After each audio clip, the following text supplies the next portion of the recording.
Bismillahirrahmanirrahim. Alhamdulillah nahmaduhu wa nasta'inuhu wa nastaghfiruh. Wa na'udzu billahi min shururi anfusina wa min sayyiati a'malina. May yahdihillahu fala mudilla lahu wa may yudlil fala hadiya lahu. Asyhadu an la ilaha illallah wahdahu la syarika lah. Wa asyhadu anna Muhammadan abduhu wa rasuluh la nabiyya ba'dah.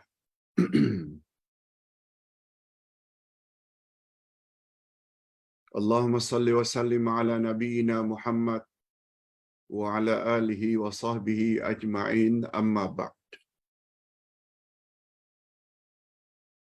Hadirin dan hadirat serta para pemirsa yang saya hormati, Assalamualaikum warahmatullahi wabarakatuh.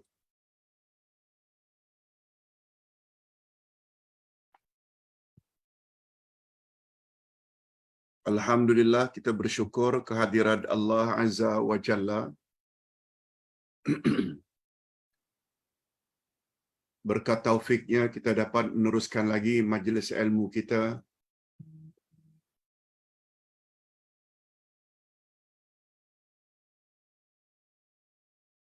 dengan tafsir Al-Quranul Karim. Dengan tafsir Al-Quranul Karim.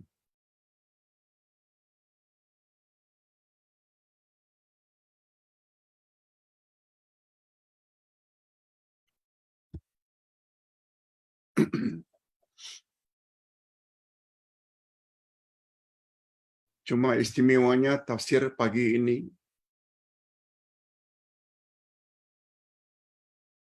kita akan tafsir permulaan surat An-Nisa 4 ayat pertama.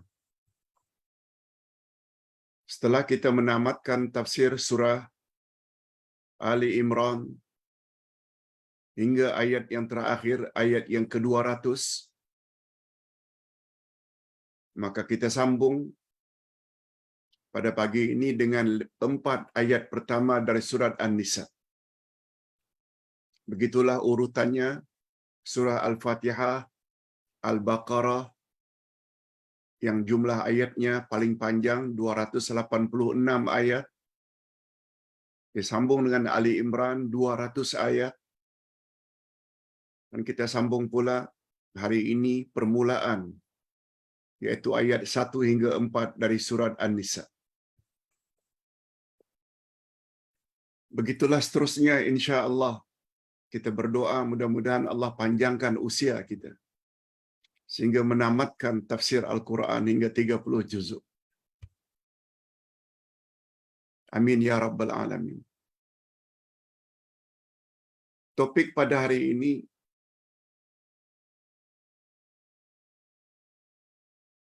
bahagian tafsir ialah kewajiban menjaga silaturahim, kewajiban menjaga harta anak yatim, dan kebolehan berpoligami.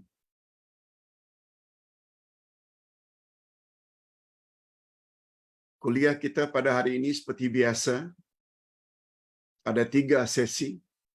Sesi pencerahan, yaitu sesi tafsir. Sesi yang kedua menjawab beberapa soalan, dan sesi terakhir doa. Pada sesi pencerahan ini kita akan bahas 3 topik, yaitu kewajiban menghubungkan silaturahim 1, kewajiban menjaga harta anak yatim 2, dan yang ketiga kebolehan atau keharusan berpoligami, kawin lebih dari 1. Itu maksud poligami. Karena waktu yang sangat terbatas, dan Ustaz yakin Para jamaah semuanya telah baca buku kitab Tafsir Al-Furqan dari muka surat 211 hingga 219. Lebih kurang 9 halaman. Karena Ustaz sudah baca habis subuh tadi, Ustaz akan jelaskan secara bebas saja. Tidak dengan membaca. Sila jamaah beri tumpuan, konsentrasi, fokus kepada 3 persoalan dalam tafsir pagi ini. Okey, kita mula saja dengan tafsir ayat.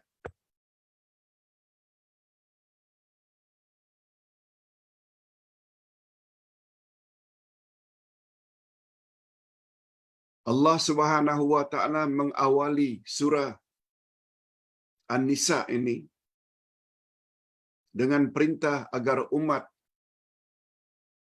manusia bertakwa kepada Allah. Khasnya orang-orang yang beriman. Tapi perintah sebenarnya agar bertakwa kepada Allah bukan hanya untuk orang beriman. Semua manusia. Itu sebabnya awal ayat ini diawali dengan ya ayuhan nas, bukan ya ayyuhalladzina amanu.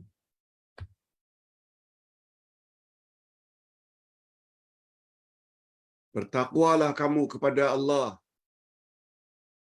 yaitu beribadatlah hanya kepada Allah, tidak kepada yang lain. Buat suruhan Allah dan jauhi larangannya.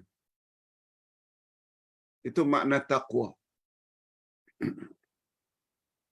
Dan perintah berikutnya agar menghubungkan silaturahim. Hubungan baik insan dengan insan. Kemudian Allah susuli pula sebab mengapa mereka mesti berbuat demikian. Mengapa mesti bertakwa pada Allah? Mengapa mesti beribadat hanya kepada Allah tanpa syirik? Kita baca dulu ayat pertama. Sebahagian dari ayat yang pertama. A'udzubillahi minasyaitonirrajim. Bismillahirrahmanirrahim. Ya ayyuhan nasu taqu rabbakumul ladzi khalaqakum min nafsin wahidah wa khalaqa minha zawjaha wa bassa minhuma rijalan katsiran wa nisaa.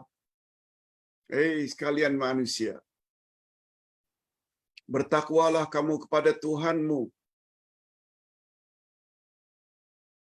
yang telah mencipta kamu dari diri yang satu. Kemudian Allah cipta pula pasangannya, istrinya.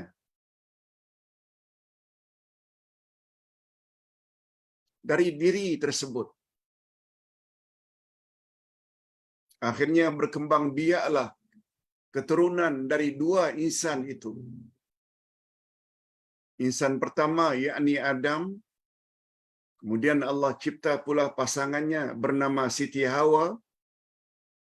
Akhirnya berkembang biaklah manusia laki-laki dan wanita dalam jumlah yang ramai. Yes, itu dia terjemahan harfiah.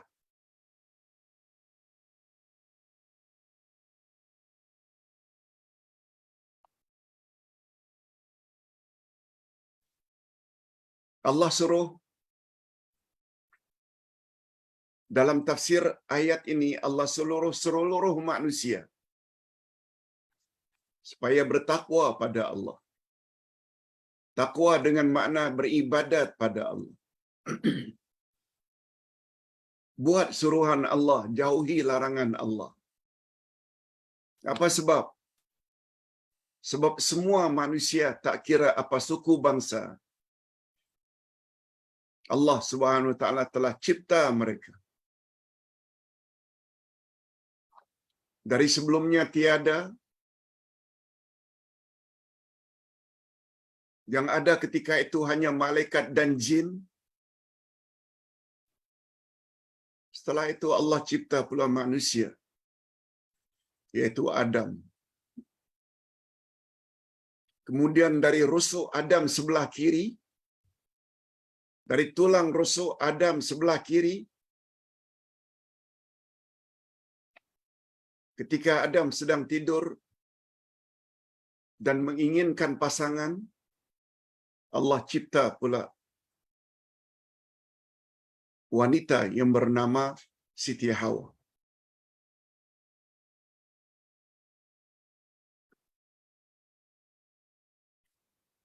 Kemudian karena kedua-duanya buat dosa, sebagaimana dosa iblis yang enggan sujud pada Adam atas arahan Allah, dan dosa Adam dan Hawa karena makan buah larangan, akhirnya dua jenis makhluk ini, manusia dan jin, diusir oleh Allah dari syurga, akhirnya turun ke bumi. Itu sebabnya penghuni bumi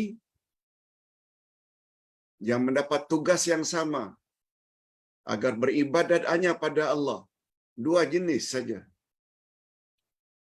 manusia dan jin. Manusia dari zuriat Adam dan Hawa, jin termasuk zuriat daripada iblis.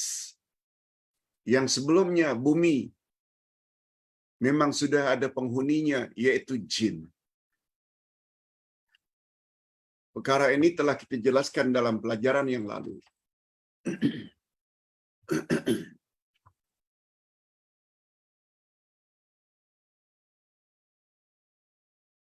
Kemudian Allah Subhanahu wa taala suruh pada ayat yang sama agar mereka manusia, anak cucu Adam, agar menghubungkan silaturrahim. Allah berfirman, sambungan ayat 1. Wattaqullaha allazi tasaaluna bihi wal arham innallaha kana 'alaikum raqiba.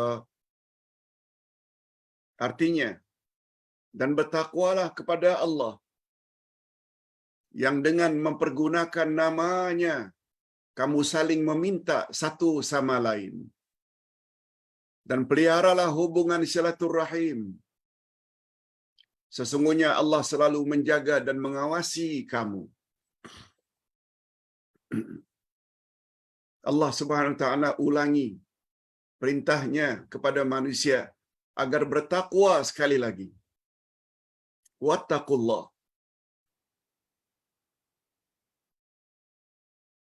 Cuma kali ini yang pertama, bertakwalah kepada Allah yang telah mencipta kamu, allazi khalaqakum. Yang kedua ini, wattaqullaha allazi tas'aluna bihi wal arham. Takwa diikuti supaya kita menghubungkan silaturahim. Itu bezanya. Yang kedua, bertakwa kepada Allah. Yang kamu meminta sesuatu dengan namanya, dengan menyebut namanya, dengan nama Allah, atau al-asma'ul husna, ya Allah, ya Rabbi, ya Ilahi, ya Hayyu, ya Qayyum. Itu maknanya bertakwalah kepada Allah yang kamu sebut ketika meminta. Kamu menyebut namanya. Ini memberi isyarat. Takwa yang pertama itu kita hendaklah mempunyai tauhid rububiyah. Sebabnya Allah gunakan ittaqu rabbakum. Rabb itu asal usul tauhid rububiyah.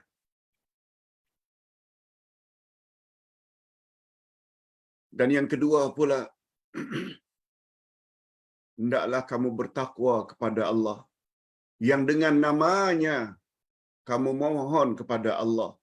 Ia membawa makna tauhid uluhiyah, yaitu beribadat hanya kepada Allah. Hanya Allah yang layak disembah.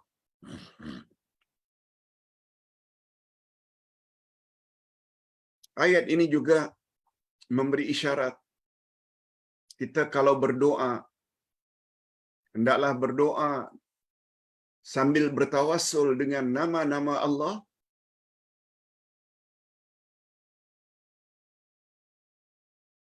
Yang kedua, bertawassul dengan amal saleh seperti silaturrahim. Insya-Allah doa kita lekas dikabulkan oleh Allah, dan itu makna tawassul.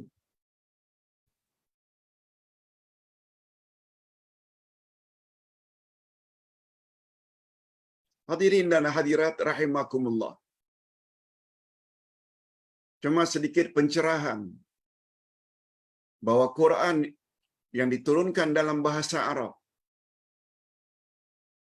dia berkait rapat dengan adat istiadat orang Arab.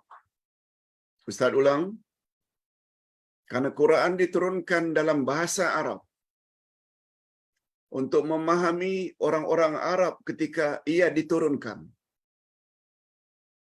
Sungguh banyak istilah-istilah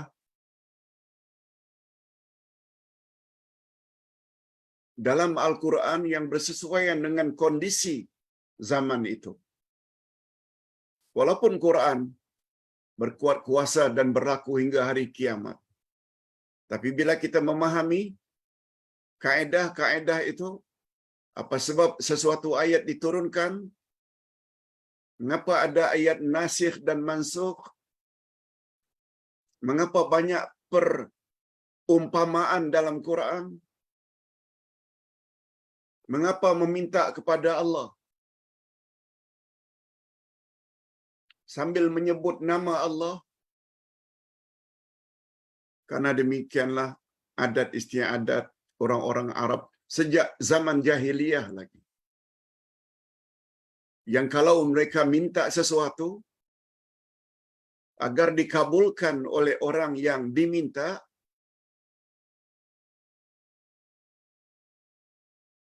kita selalu, atau orang Arab selalu gunakan istilah billah. Dengan nama Allah. Billah. Kadang-kadang wallah. Bukan sumpah.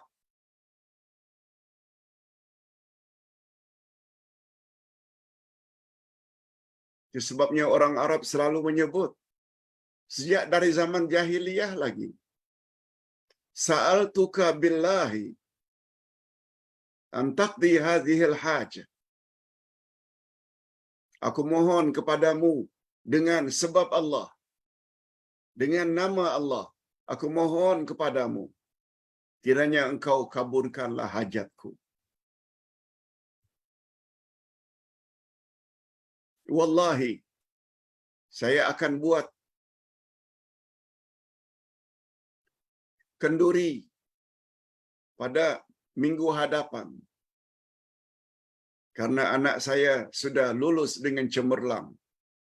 Billahi, dengan nama Allah, tolong datang ke rumahku minggu hadapan jam sekian.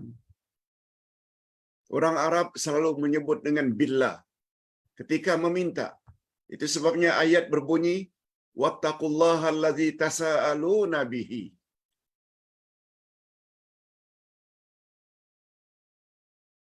Kalau dalam English barangkali kita selalu kalau mengharap sangat seseorang itu memenuhi harapan kita, kita gunakan istilah please. Please, tolong saya. Please. Orang Arab dulu tidak gunakan itu. Bukan tafaddal, please, bukan billahi. Budaya ini perlu kita tahu.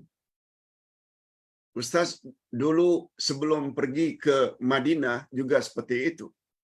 Bila ada billahi wallahi, kita hanya artikan itu sumpah. Rupanya setelah kita masuki masyarakat Arab, itu bukan sumpah rupanya. Sikit-sikit wallahi, billahi, wallahi, tallahi. Sampai kita mula-mula sampai di Arab Saudi. Apalah orang Arab ini? Sebentar-sebentar lagi sumpah, sebentar tersumpah. Padahal bukan itu. Padahal itu bukan sumpah. Bahasa kita penyedap kata saja. Wallahi, saya telah ambil barang itu. Wallahi. Anak saya telah berjaya. Wallahi, tolong datang rumah saya. Wallahi, wallahi, itu biasa. Yang berlaku di masyarakat Arab sampai hari ini. Hadirin dan hadirat rahimakumullah.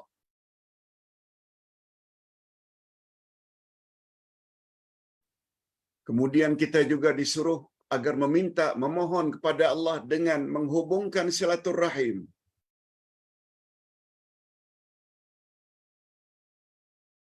Sebabnya kalau kita meminta sesuatu,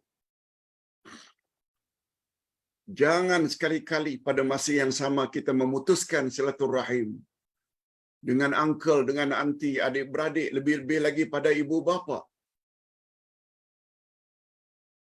Doa kita sukar dikabulkan oleh Allah.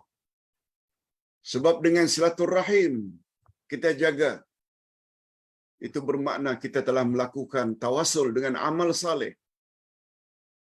Sebagaimana peranan kita bersedekah sebelum kita memohon. Itu namanya bertawasul melalui amal saleh. Baca Quran, baca surah ini, surah itu, baru doa. Semuanya itu amal saleh. Termasuk silaturahim.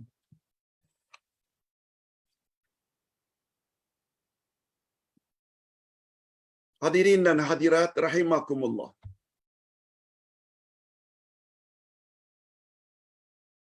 Kita teruskan dengan ayat berikut.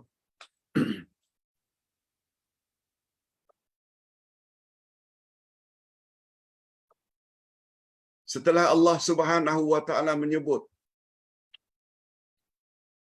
perkara pertama sekali yang manusia mesti ingat agar bertakwa kepada Allah, beribadat hanya kepada Allah, menjalin hubungan baik dengan sama manusia, iaitu silaturahim.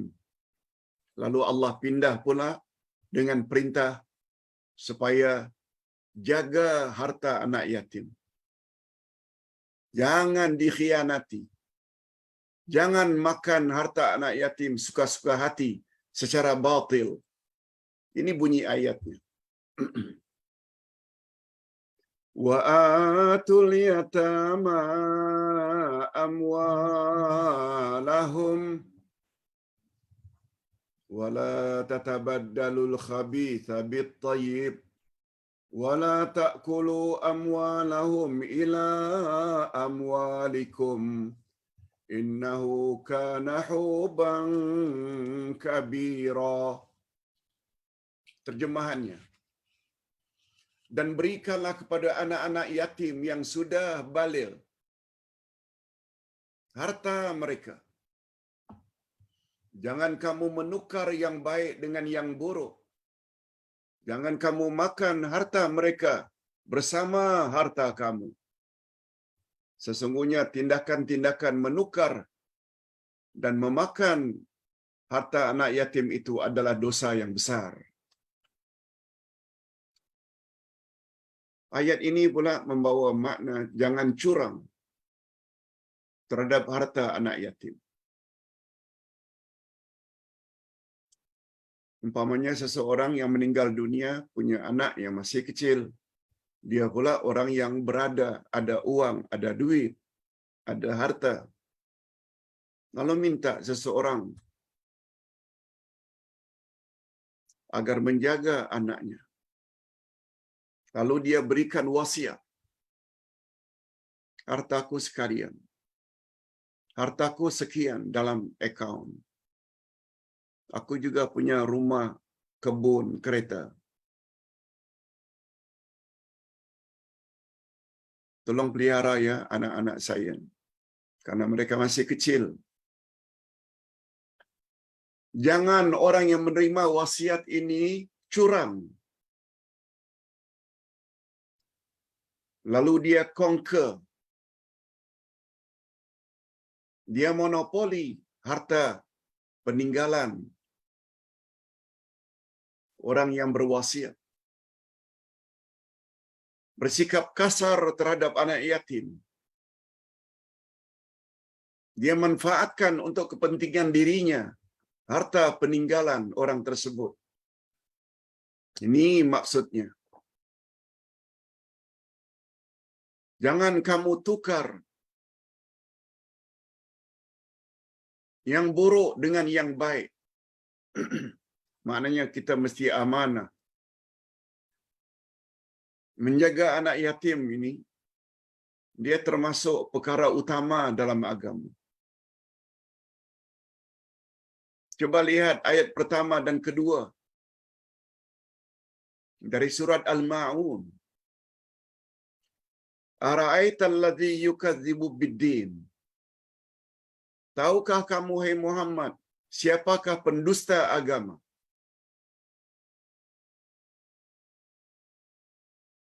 Ara'aital ladzi yukadzibu bid-din. Fadzalikal ladzi yad'ul yatim.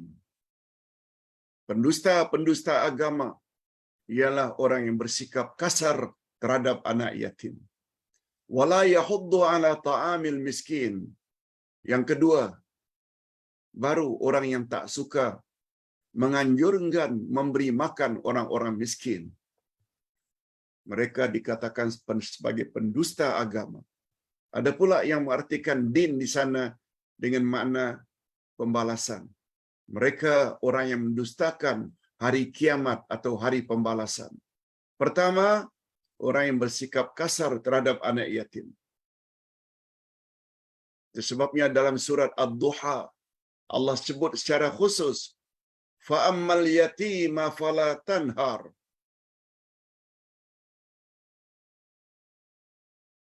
Fa'ammal yatima fala taqhar. Terhadap anak yatim, jangan kamu hardik. Samalah dengan bersikap kasar.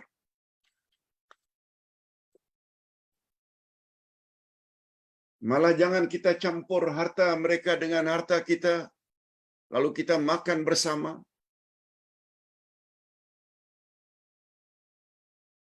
Kalau kita juga ada anak kandung, ditambah dengan anak yatim, tidak salah harta kita dengan harta anak yatim kita combine. Tak perlulah masak periuk yang lain. Tapi biar jujurlah. Berapa dari anak yatim, berapa daripada diri kita sendiri untuk dimakan oleh anak kandung. Jangan kita ambil peluang mentang-mentang menjaga anak yatim,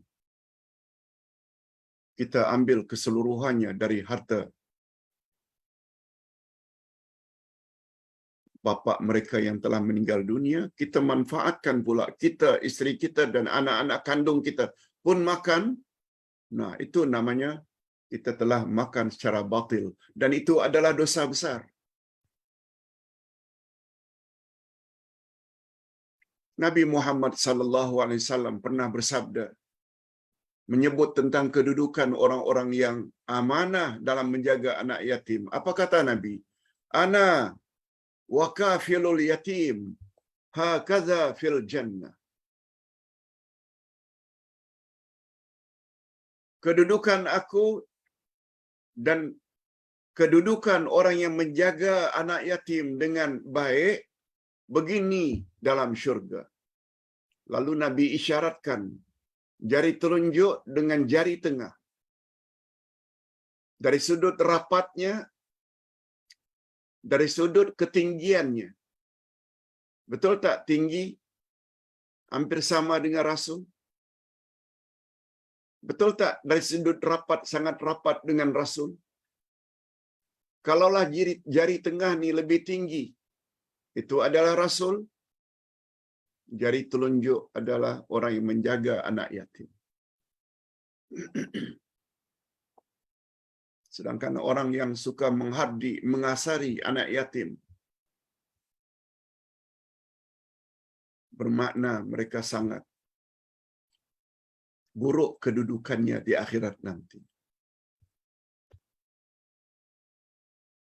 Itu sebabnya Nabi Muhammad sallallahu alaihi wasallam pernah bersabda tentang seburuk-buruk manusia dan sebaik-baik manusia. Kata Nabi, khairun nas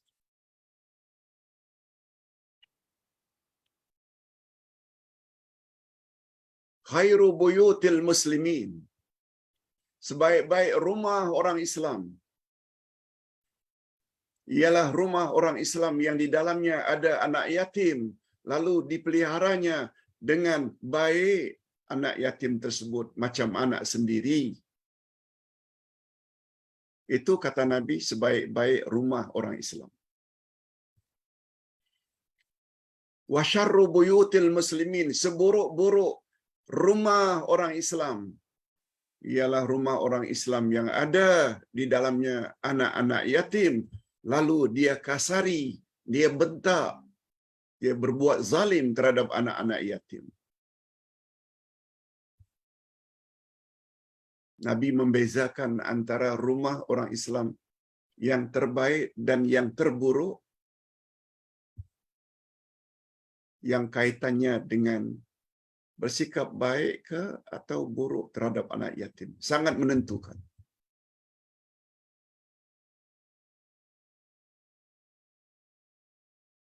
Mungkin timbul pertanyaan, macam mana rumah kami yang tidak ada anak yatim, Pak Ustaz? Tak jadi masalah. Itu jika ada anak yatim. Kalau tidak ada, tak jadi masalah. Cuma barangkali bagus jugalah anak-anak yatim itu diundang sekali-sekala, khasnya dalam bulan Ramadan. Ajak mereka beberapa orang, 10 ke 15 orang, berbuka puasa bersama. Supaya dilihat oleh anak-anak kandung kita, bagaimana susahnya, sedihnya anak-anak yang tidak punya bapa. Supaya jadi iktibar. Itu pun dah cukup dah. Oh, kalau tak mampu, bantu persekolahan rumah-rumah anak yatim. Dengan berasnya, dengan gulanya, dengan bahan-bahan makanan mereka.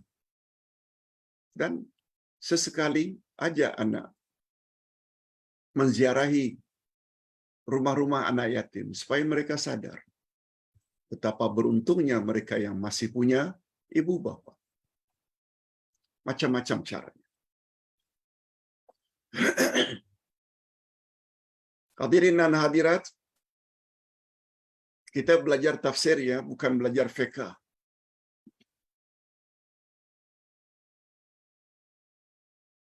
Kalau kita belajar tafsir, maknanya kita belajar makna yang terkandung di dalam setiap ayat. Dan kita tidak akan bahas secara detail. Pembahasan detail itu dalam ilmu fiqh, ilmu syariah. Cukup memadailah.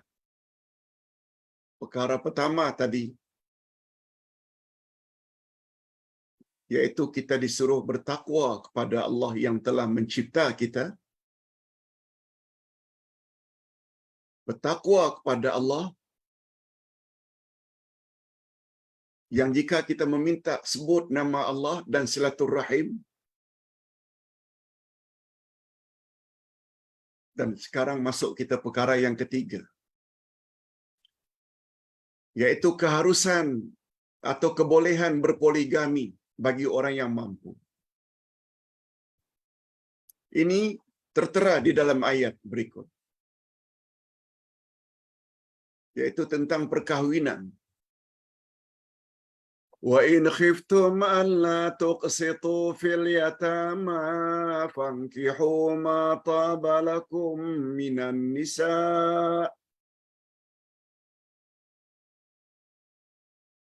فانكحوا ما طاب لكم من النساء مثنى وثلاث ورباع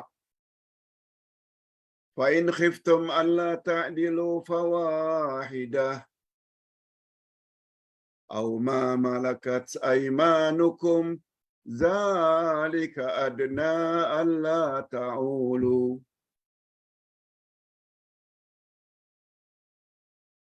Terjemahannya,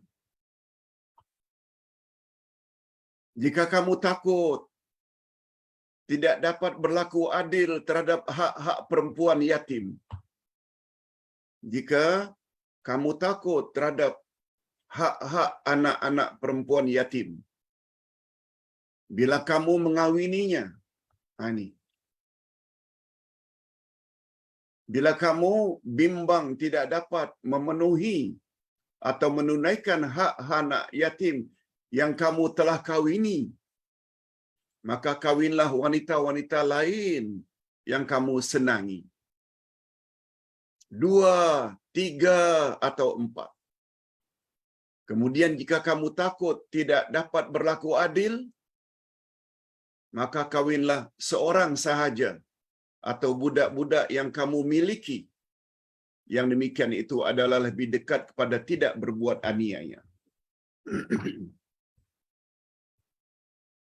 Ustaz nak tafsirkan secara ringkas. Kata para sahabat ketika menafsirkan ayat ini,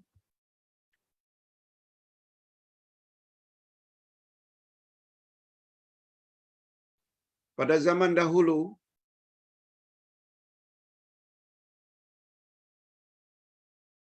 begitu turun ayat jangan berbuat curang terhadap harta anak yatim,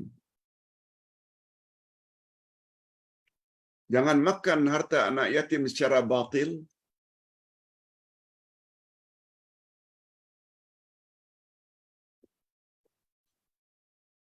lalu ada di antara mereka yang bersikap mengawini anak-anak yatim.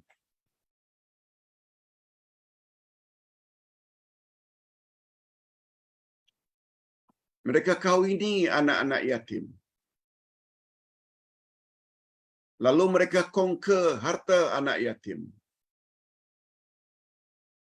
Padahal harta peninggalan si bapa anak perempuan itu tetap hartanya. Bukan dengan kita mengawininya, akhirnya itu menjadi harta kita. No. Ada yang akhirnya mereka kawini anak-anak yatim yang perempuan, supaya dapat bolot harta anak yatim tersebut. Lalu Allah tegur. Betul tak kita umat Islam disuruh oleh Allah, kalaupun ingin kawin, mesti berlaku adil.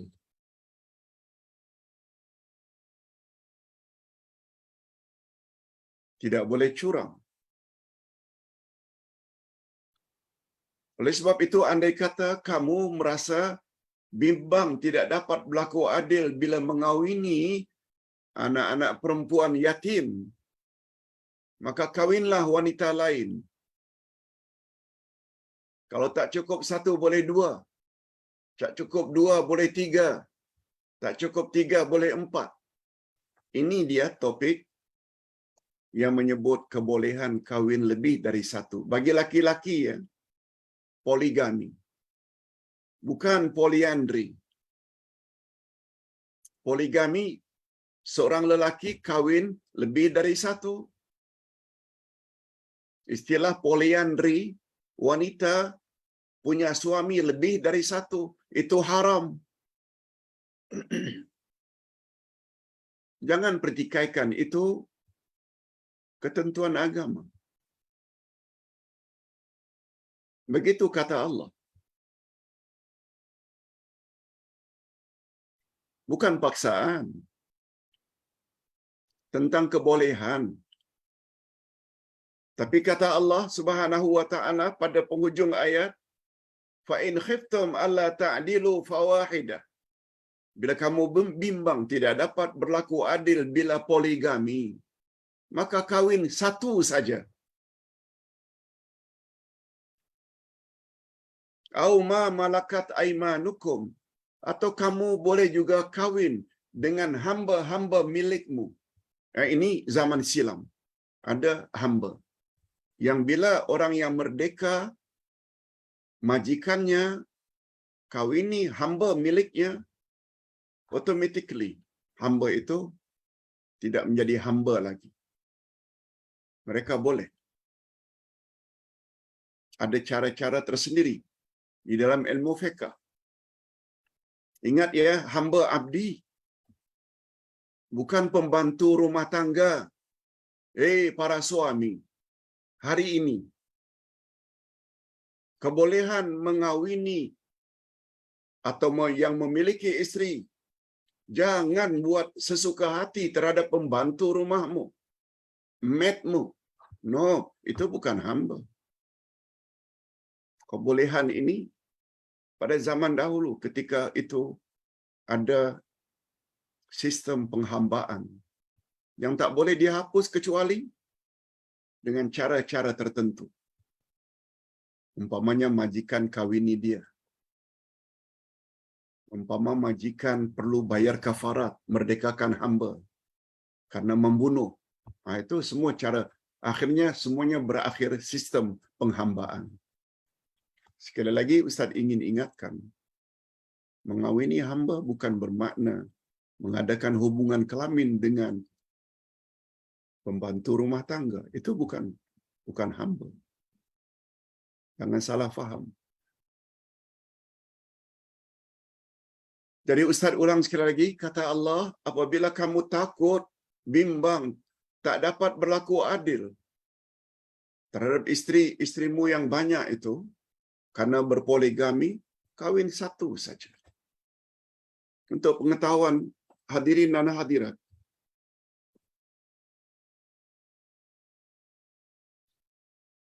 di zaman jahiliyah ada lelaki yang punya istri sampai 20. Bukan 20. Ada yang memiliki istri sampai 10, 15, 12, 8. Begitu turun ayat ini,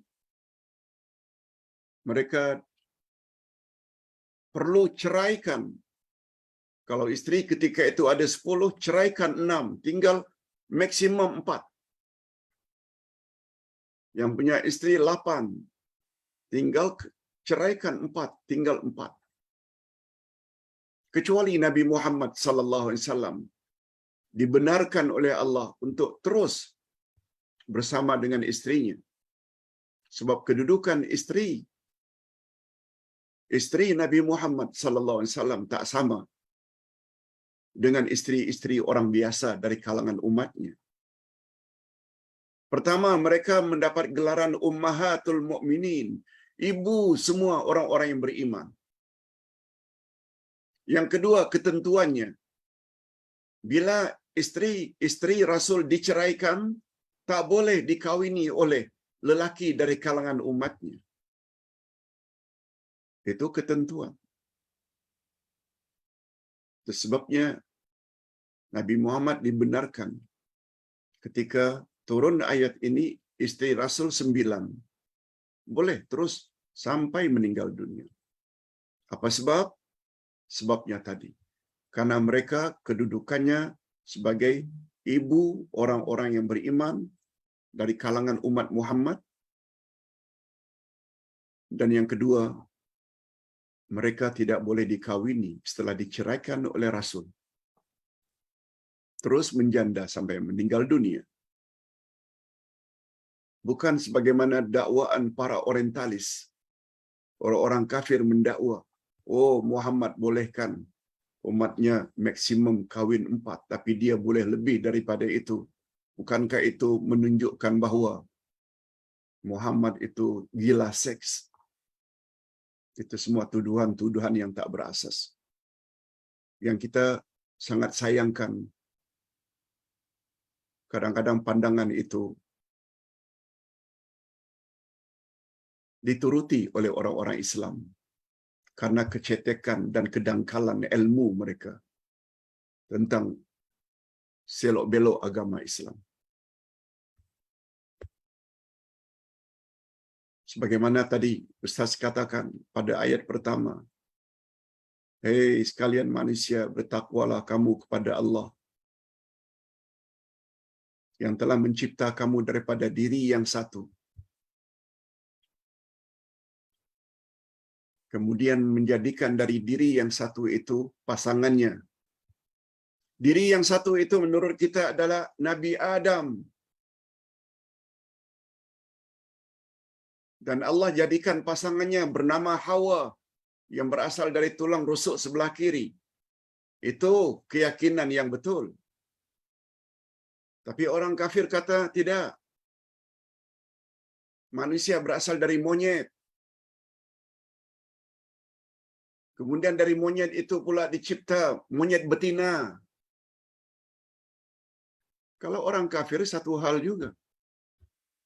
Tapi berapa banyak dari kalangan umat Islam yang hanya belajar di barat, baca buku-buku karangan orientalis, orang-orang barat, tentang teori Darwin, bahwa secara evolusi manusia hari ini berasal daripada monyet. Orang Islam. Itu bahayanya bila tak belajar tafsir. Tak belajar hadis Nabi.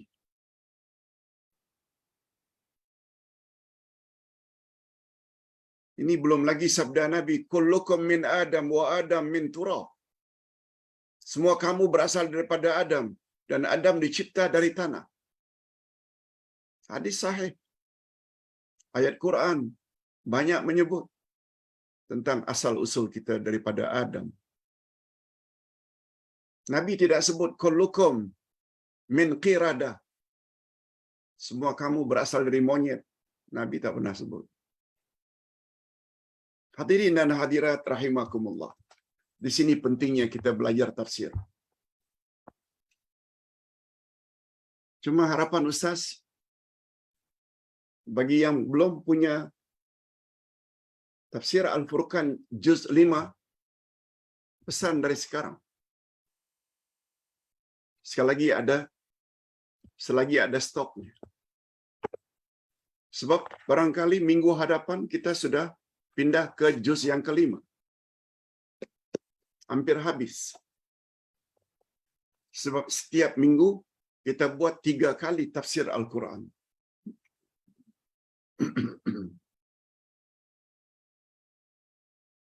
Hadirin dan hadirat, sedikit tambahan.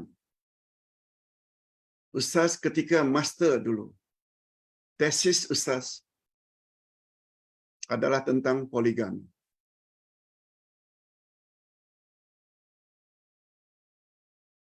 Ustaz tulis tentang poligami.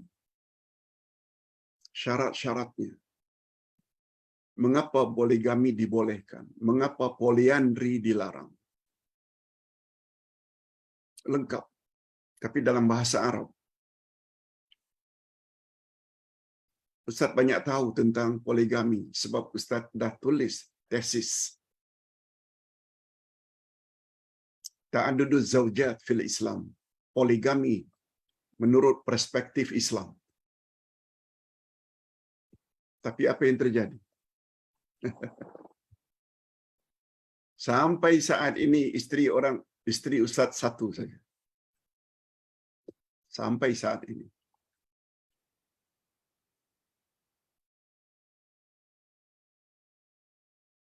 Mengapa Ustaz tidak berpoligami padahal Ustaz ada sebut?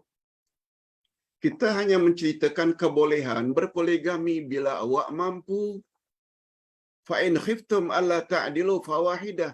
Bila awak tak mampu atau ada sebab-sebab tertentu, cukup punya isteri seorang sahaja. Ustaz sayang pada anak-anak, anak cucu. Sebab bila punya isteri yang lain, sayang mereka kepada ayah mereka akan jadi berkurang. Tak mau. Cukuplah. Anak ada 5, cucu ada 13. Yang punya ayah dan ibu seorang. Yang punya atuk dan nenek juga seorang.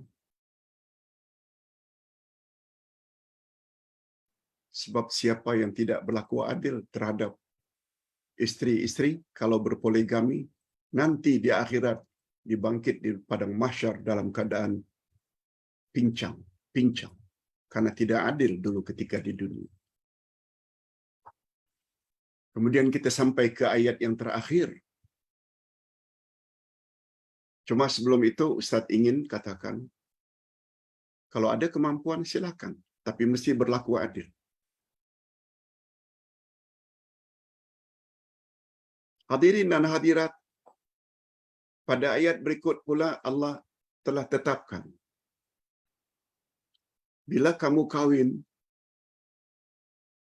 kamu mesti bayar mas kahwin, mahar atau nihlah. Ini ayatnya. Wa atun nisaa saduqatihinna nihlah fa in tibna lakum an syai'in minhu nafsa fakuluhu hani'am mari'a. Berikanlah mas kawin atau mahar kepada wanita yang kamu nikahi sebagai pemberian dengan penuh kerelaan hati. Kemudian jika mereka menyerahkan kepadamu sebahagian dari mas kawin itu dengan senang hati, dengan rela hati, maka makanlah, ambillah pemberian itu sebagai makanan yang sedap, lagi baik akibatnya. Ayat ini menyuruh kita supaya bila kahwin mesti bayar mahar. Dan mahar itu ada terbagi 2.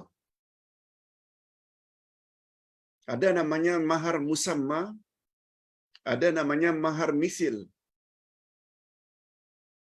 Mahar musamma iaitu kita sebutkan jumlah mahar ketika akad. Sebentuk cincin permata ke, sebentuk cincin emas ke, seharga sekian, kita sebut. Itu mahar musamma yang disebut. Mahar misil, bila kita bayar mahar itu menurut kadar yang sudah biasa berlaku dalam masyarakat atau yang telah dilalui oleh abang-abang kita terdahulu. Umpamanya RM500, mahar ya, Ustaz tidak sebut uang belanja. Uang belanja lain, mahar lain. Mahar itu mas kawin. Kalau kakak-kakak terdahulu semuanya 400. Adik-adik juga 400. Itu itu namanya mahar misil yang semisal. Sekali lagi, karena ini pembahasan tafsir, kita tidak akan bahas secara detail. Pembahasan secara detail itu kita belajar dalam ilmu fiqh. Ustaz kira cukup sampai di sini dulu penjelasan Ustaz. Mudah-mudahan ada jugalah manfaatnya. Kita masuk ke sesi yang kedua.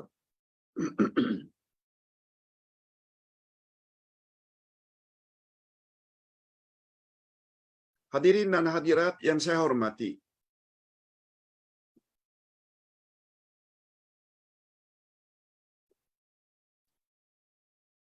yang pertama,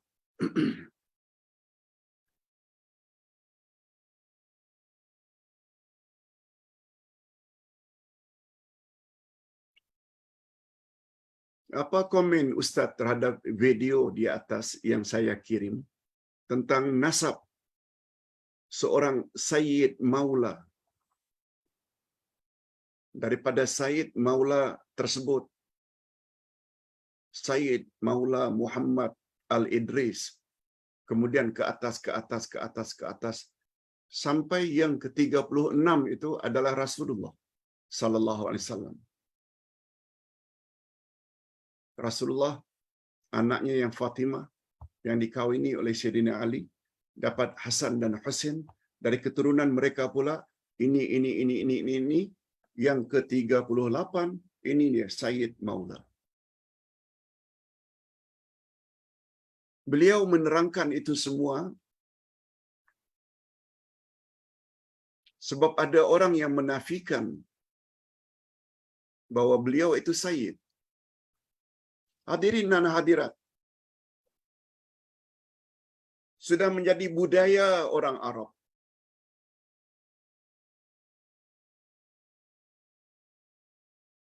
Sudah menjadi budaya orang Arab. Mereka sangat ambil berat tentang nasab, susur galur, salasilah keturunan, ke atas, ke atas, ke atas.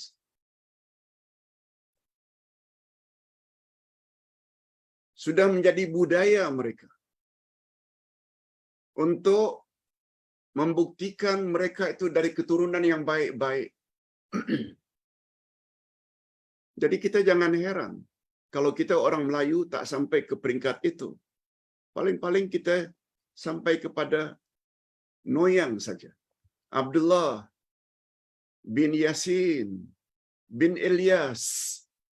Kita dah tak tahu lagi. Yang lebih atas lagi. Ada juga yang tahu.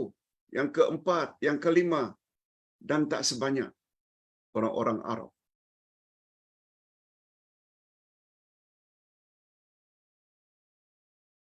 Itu sebabnya ketika belajar di Madinah, register, nama tak boleh. Dan tak cukup dua. Abdullah bin Yasin. Tak boleh. Abdullah bin Yasin bin Ilyas. Minima 3. Bapa, atuk. Tapi kita tak nafikan. Keturunan jangan terlalu dibangga-banggakan. Sekedar menjelaskan keturunan kita ini sampai Rasulullah, no problem. Sangat bagus.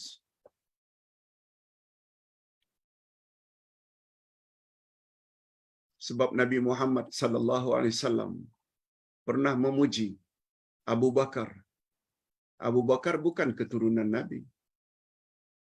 Sebagaimana Nabi Muhammad sallallahu alaihi wasallam memuji Bilal bin Rabah, padahal beliau orang Afrika, Ethiopia. Apa kata Nabi?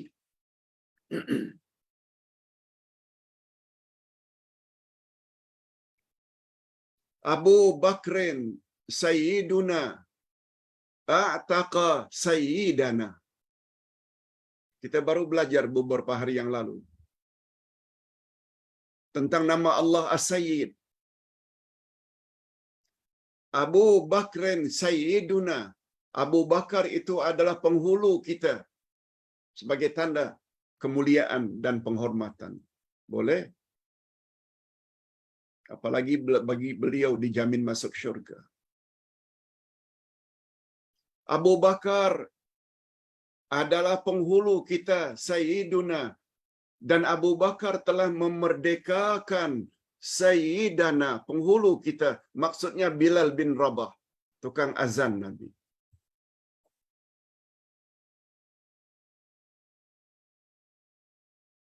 Sabda Nabi. Sebab yang jadi ukuran kemuliaan bukan keturunan, tapi takwa, iman, ibadat, hubungan baik dengan Allah, dan hubungan baik dengan sama manusia. Itu yang jadi ukuran.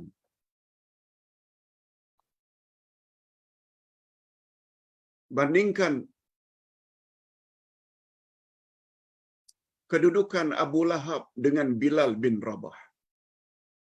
Abu Lahab itu uncle Rasul, tapi durhaka menentang Rasul.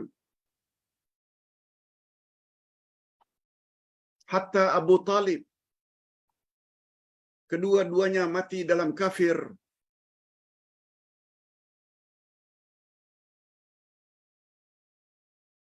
Bandingkan kedua-duanya dengan Bilal. Bilal bin Rabah, Allahu Akbar, orang kepercayaan Rasulullah sallallahu alaihi wasallam, orang yang sayang sangat dikasihi.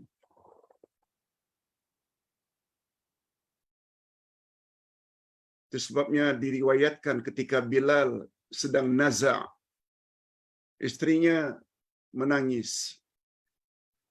Ya wailah, macam manalah kami nanti apabila engkau meninggal, wahai Bilal.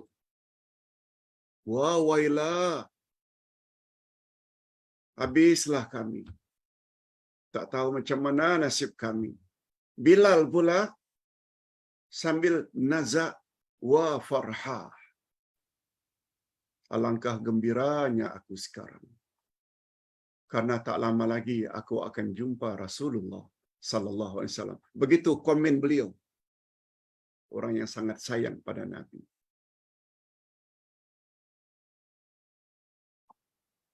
Itu sebabnya para ulama membuat satu kaedah. Apa bunyi kaedah itu?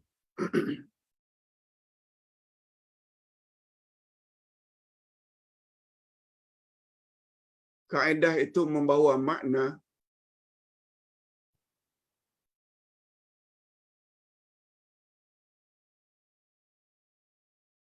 seseorang tidak akan tinggi nilainya disebabkan nasab.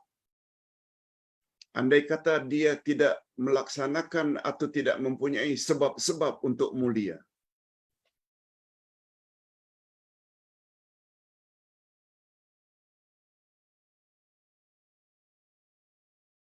Al-mar'u la turfa'u bin nasab walakin bil asbab. Manusia nilainya tidak tinggi di sisi Allah semata-mata karena keturunan. Andai kata dia tidak memiliki sebab-sebab untuk membolehkan dia menjadi insan yang mulia. Bilal dari nasab tak ada hubung langsung dengan Arab. Beliau orang Afrika. Tapi pada diri beliau ada tak sebab-sebab untuk melayakkan baginda Bilal menjadi tinggi karena iman dan takwanya? Yes. Itu jawaban Ustaz. Jangan dihina para habib-habib, sayyid-sayyid, jangan dihina. Itu memang hak mereka kalau mereka betul-betul dari keturunan Nabi, tapi kita kena ingat, jangan mentang-mentang keturunan lalu bangga. No. Kebanggaan hanya terletak pada takwa. Itu sebabnya Nabi pernah bersabda, la fadla li arabiyyin 'alal a'jami illa bittaqwa. Tidaklah orang Arab lebih mulia dari orang yang bukan Arab kecuali dengan takwa. Takwa. Apa makna takwa? Buat suruhan, jauhi larangan. Itu sebabnya ayat pertama tadi. Dalam ayat pertama saja dari surat An-Nisa, Allah suruh manusia akan bertakwa kepada Allah sampai 2 kali. Ittaqu rabbakumul ladzi khalaqakum. Ittaqu ittaqullahal ladzi tasaaluna bihi wal arham. Takwa.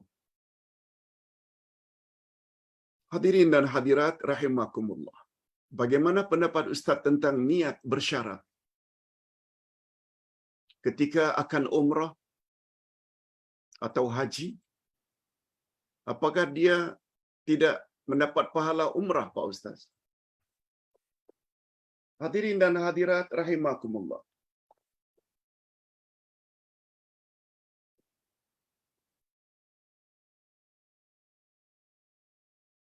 Ustaz ada tulis di dalam buku Ustaz, Pedoman Haji dan Umrah.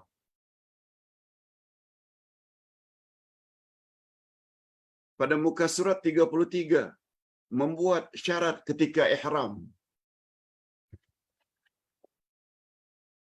Perkara ini banyak dari kalangan umat Islam Nusantara yang terlepas pandang.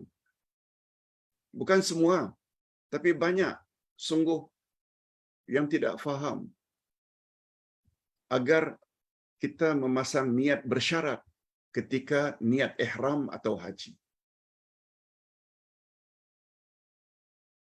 Sama ada laki-laki atau perempuan, setelah dia berniat haji dan umrah, dia perlu juga berniat, ya Allah, andai kata dalam perjalanan hajiku, aku tidak dapat meneruskan karena sakit atau sebab-sebab tertentu, maka aku bertahallul di tempat di mana aku berhalangan. Ada kemungkinan tak orang pergi haji atau umrah mendapat kecelakaan di tengah perjalanan? Nah, andai kata dia telah menyebut niat bersyarat itu, dia akan tahallul jika mendapat musibah atau sebab-sebab tertentu, maka dia tidak lagi tertakluk atau terikat dengan pakaian ihramnya yang belum lagi tahallul. Tak perlu. Dan dia tak payah bayar dam. Begitu juga wanita.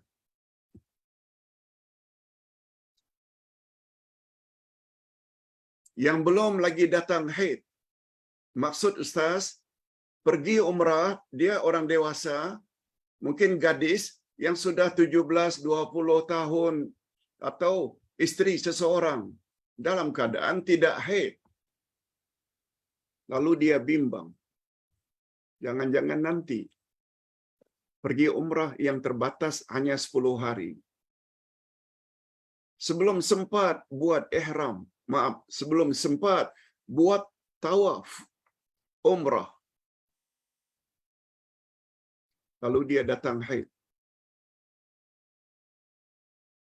Ya Allah, andai kata aku nanti sebelum dapat melaksanakan rukun umrah, aku datang haid, terutama tawaf. Tawaf umrah kan rukun, dan tawaf mesti bersuci. Andai kata berlangsung sampai hari aku balik ke tanah air, aku bertahallul ketika itu.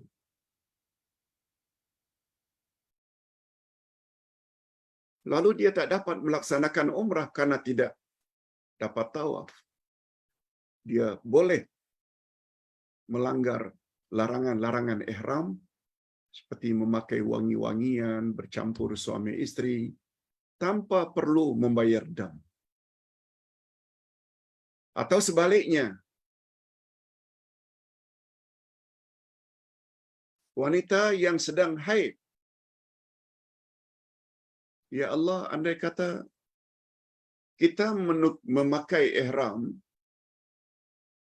lalu berniat, boleh walaupun dalam keadaan haid.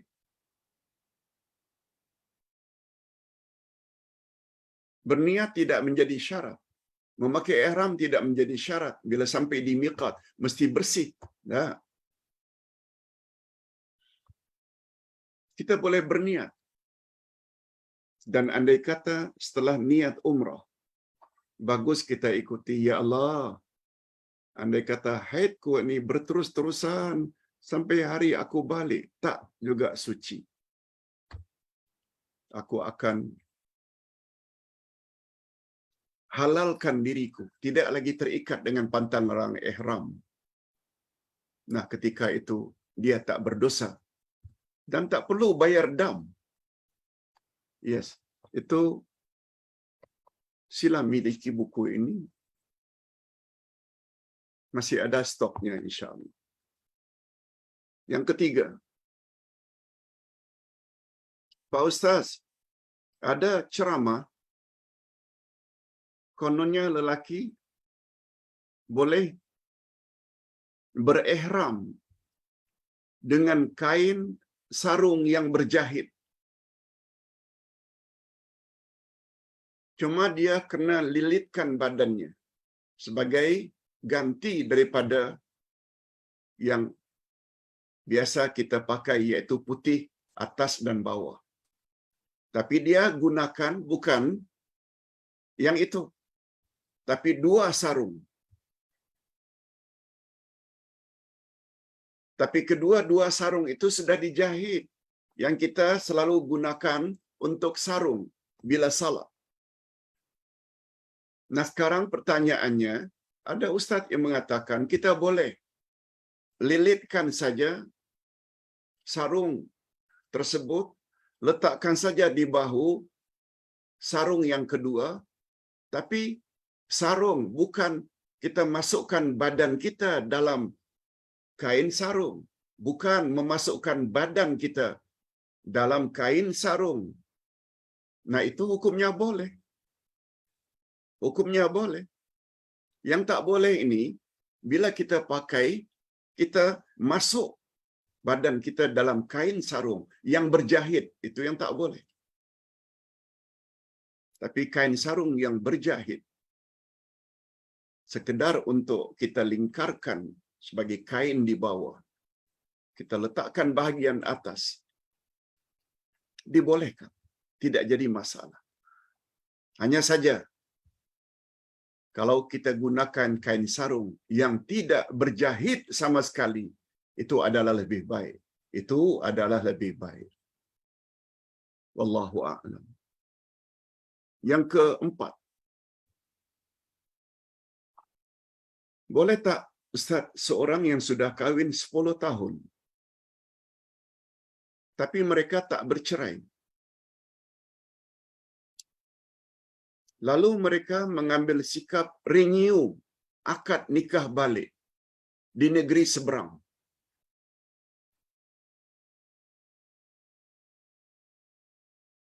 Mohon pencerahan Pak Ustaz.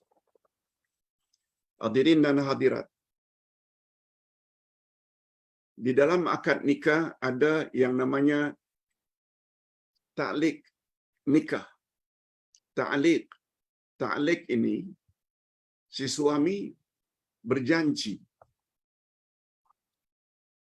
setelah akad nikah, apabila aku tinggalkan kamu dalam masa 2 tahun, lalu pada masa itu aku tidak beri nafkah dan tidak beri kabar berita, maka dengan demikian tertalaklah. Dengan demikian tertalaklah.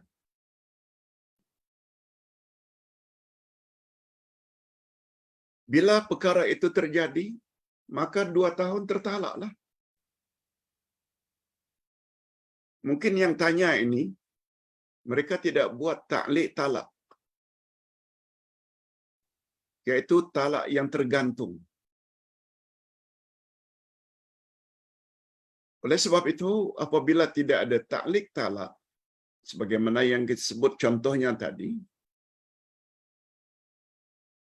lalu tidak ada berita tentang orang tersebut sampai 3 tahun, 4 tahun, 10 tahun,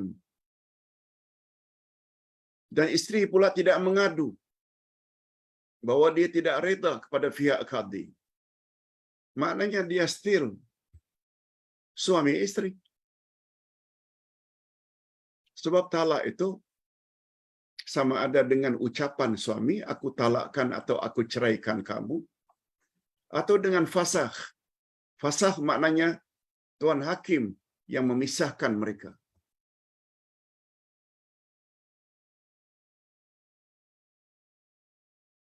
Cuma hanya sekedar sebelum mereka itu bersama balik, setelah 10 tahun tak bersama, sekedar renew, Ustaz kira tak jadi masalah. Wallahu a'lam. Cuma nasihat Ustaz, lebih baik sebelum buat perkara itu tanya pada Tuan Qadi, Tuan Mufti dari jabatan agama yang terdekat. Itu adalah lebih baik dan itu lebih confirm. Ustaz hanya sebut secara umum saja. Kalau belum cerai, mengapa mesti kahwin lagi? Lain halnya, kalau terjadi perceraian itu talak 3, memang tak boleh kita renew sebelum isteri kita itu dikawini oleh lelaki lain dan diceraikannya pula. Habis iddahnya baru boleh kahwin balik. First husband dengan bekas istrinya. Yang kelima,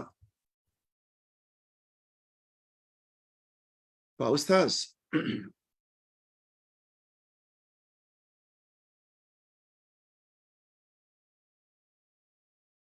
di dalam kuliah kita hari Sabtu yang lalu, ketika membahas ayat 199 dari surat Ali Imran.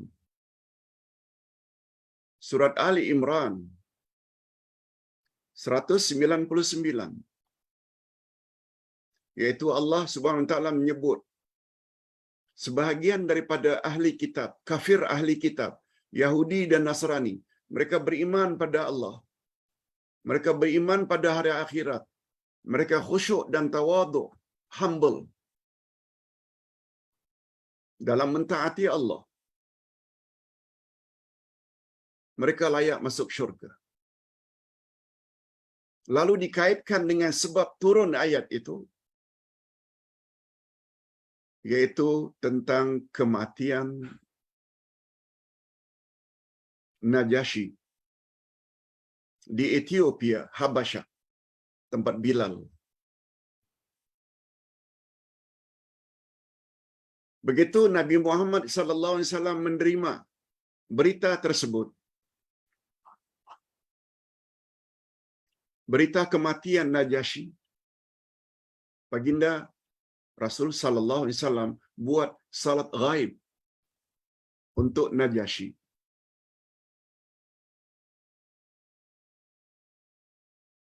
Ustaz jelaskan sedikit.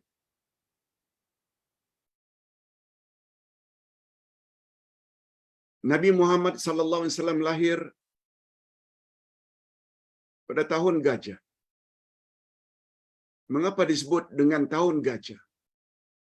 Karena peristiwa besar pernah terjadi ketika baginda lahir.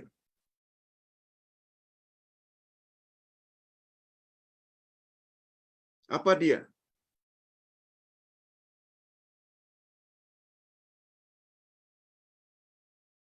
Tentera bergajah dari Yaman datang ke Mekah untuk menghancurkan Kaabah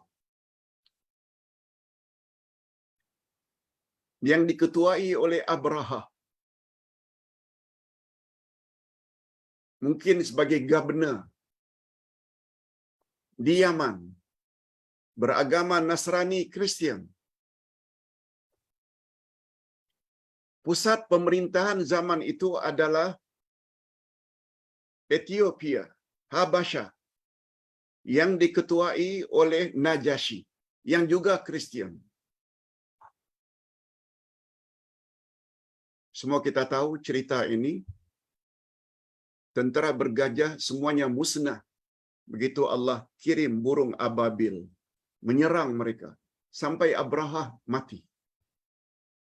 Dan Kaabah selamat daripada diroboh. Cerita kedua,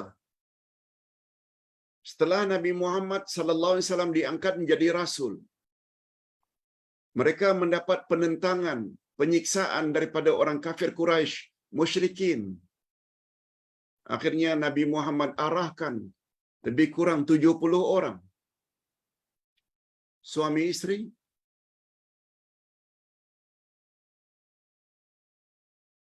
untuk berhijrah ke Habasyah. Ingat ya, hijrah pertama adalah hijrah ke Habasyah, Ethiopia. Nabi tidak ikut. Hijrah ke Madinah adalah hijrah yang kedua. Nabi bersama Abu Bakar dan sahabat-sahabat yang lain menyusul. Itu hijrah yang kedua.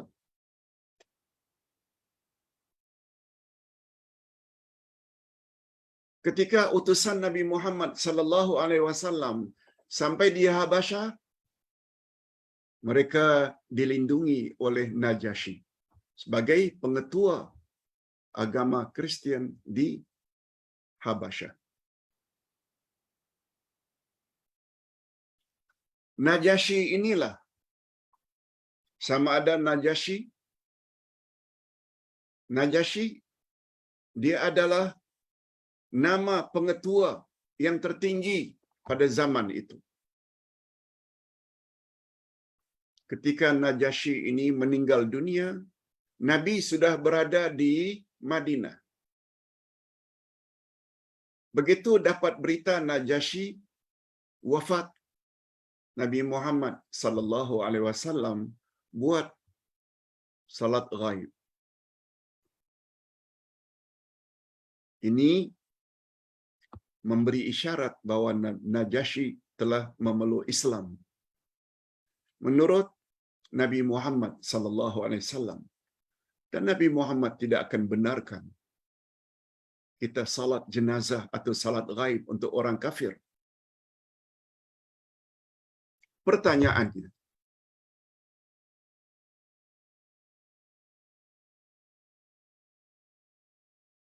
apakah itu bermakna kita boleh salat atau paling kurang berdoa untuk orang yang mati dalam keadaan kafir seperti itu? Nah, Ustaz tadi dah jelaskan. Nabi Muhammad bila salat Najasyi, menurut keyakinan Nabi Muhammad, apalagi baginda boleh diberitahu oleh Allah melalui wahyu, sebab baginda Rasul. Itu sebabnya baginda Rasul salat jenazah. Itulah salat jenazah buat pertama kali dalam Islam. Nah, sekarang timbul pertanyaan. Andai kata orang-orang kafir, apalagi mereka itu ibu bapa kita ke adik-beradik kita, dia tidak memusuhi Islam. Boleh tak kita salat untuk dia? No. Orang kafir tetap orang kafir. Buktinya, Sayyidina Ali ketika bapaknya Abu Talib meninggal dunia, lalu minta izin pada Nabi untuk melaksanakan tugas pengkebumian. Nabi izinkan. Sekedar pengkebumian. Karena walau bagaimanapun bapaknya kafir Abu Talib, Sayyidina Ali itu anaknya dibenarkan. Sekedar pengkebumian. Dan Nabi tidak suruh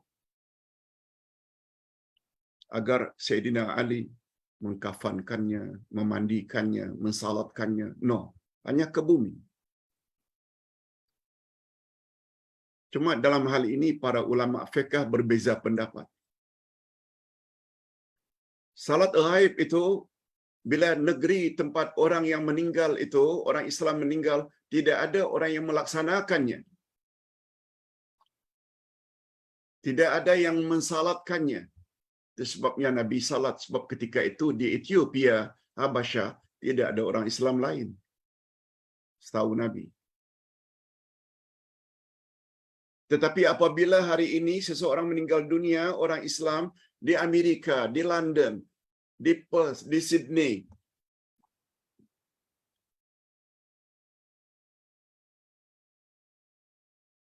ada persatuan Islam di sana yang mengelola secara Islam setiap orang Islam yang meninggal dunia, hatta di Tokyo, hatta di Korea. Maka menurut pendapat yang kedua, tidak perlu kita salat ghaib. Sebab salat ghaib yang dilakukan oleh Nabi untuk Najasyi, karena di Habasyah tidak ada orang Islam yang mengelola, memandikan, mengkafankan, mensalatkan, dan pengkebumian. Namun demikian, Pendapat yang lebih kuat nampaknya jumhur cenderung kalau kita tidak berada bersama jenazah, seperti umpamanya baru-baru ini meninggal dunia Profesor Dr. Yusuf Al-Qaradawi, Allah yarhamu. Lalu di merata-rata dunia ada orang yang buat salat ghaib. Hukumnya juga boleh. Dan inilah pendapat yang terbanyak. Tidak ada masalah. Hadirin dan hadirat rahimakumullah. Adapun pertanyaan seorang lagi berkaitan dengan kelahiran Nabi Muhammad sallallahu alaihi wasallam. Beliau bertanya, macam mana Ustaz, pandangan Ustaz tentang filem The Messenger, iaitu menceritakan tentang kelahiran Nabi Muhammad sallallahu alaihi wasallam yang ketika itu datuknya Abdul Muttalib merasa bumi ini goyang sehingga berhala-berhala itu semuanya hancur, dan di langit ada cahaya, lebih-lebih lagi di rumah menantunya Aminah. Lalu beliau pun datang. Di rumah Aminah ada cahaya yang menerangi.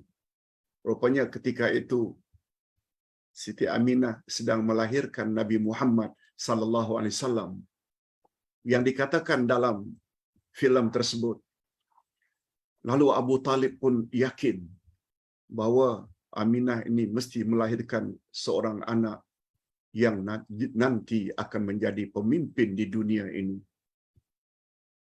Terus terang saja Ustaz, pertama kali dapat berita seperti itu. Dan itu semua tidak disebut dalam kitab-kitab sirah, dalam kitab-kitab sejarah kelahiran Nabi Muhammad sallallahu alaihi wasallam seperti itu. Untuk itu minta maaf kalau Ustaz tidak tahu menjawab sampai di mana kebenaran kisah sebagaimana yang diceritakan dalam filem The Messenger, iaitu tentang kelahiran Nabi Muhammad sallallahu alaihi wasallam. Sebab setahu Ustaz, berhala-berhala yang ada di Kaabah itu, pecahnya itu karena dipecah oleh Nabi Muhammad sallallahu alaihi wasallam setelah baginda dapat menaklukkan Madinah. Setelah baginda dapat menaklukkan kembali Mekah pada tahun 8 Hijriah. Setelah 8 tahun di Madinah, Nabi datang ke Mekah. Nabi dapat ambil balik kota Mekah. Nah, ketika itu sambil membaca ayat Quran ayat 80 dari surat Al-Isra. Apabila datang kebenaran, maka hancurlah kebatilan, dan kebatilan itu mesti hancur. Wa qul ja'al haqqu wa zahaqal batil innal batila kana zahuqa. Nah, setelah bersih berhala-berhala itu dihancurkan semuanya, Bilal disuruh naik ke atas anjung untuk melaungkan azan. Ini kita dah ceritakan. Wallahu a'lam. Pengetahuan Ustaz setakat itu, dan Ustaz tidak dapat jawab sesuatu yang Ustaz tidak tahu. Kita akhiri dengan doa. Alhamdulillahirabbil alamin. Wassalatu wassalamu ala asyrafil anbiya'i wal mursalin wa ala alihi wa sahbihi ajma'in. Rabbana ighfir lana dzunubana wa liwalidina warhamhum kama rabbawna shighara. Rabbana hab lana min azwajina wa dhurriyyatina qurrata a'yun waj'alna lil muttaqina imama. Rabbana ighfir lana dzunubana wa israfana fi amrina wa thabbit aqdamana wansurna 'alal qaumil kafirin. Ya Allah, pada hari ini kami telah mendapat pencerahan tentang tafsir ayat 1 hingga ayat 4 dari surat An-Nisa. Yaitu kami disuruh oleh-Mu, ya Allah, agar bertakwa kepada Allah yang telah mencipta kami, yang berasal daripada seorang lelaki iaitu Adam dan seorang wanita iaitu Hawa. Kami juga Engkau telah perintahkan agar memohon kepadamu, ya Allah, dengan menyebut nama-Mu dan silaturrahim. Ini memberi isyarat bahwa doa yang sangat makbul bila kami awali dengan al-asma'ul husna dan kami awali dengan berbuat amal-amal saleh seperti silaturrahim, sedekah dan lain-lain. Kami juga, ya Allah, Engkau suruh supaya jaga harta anak-anak yatim. Jangan makan harta anak yatim secara batil. Dan selanjutnya, kami juga hendaklah bersikap adil terhadap isteri-isteri kami, andai kata kami berpoligami. Batas yang maksimum adalah 4, tapi andai kata kami takut punya isteri lebih dari 1, hendaklah kahwin hanya 1, sebab itulah yang lebih adil. Allahumma khtim lana bihusnil khatimah, wa la takhtim alaina bisu'il khatimah.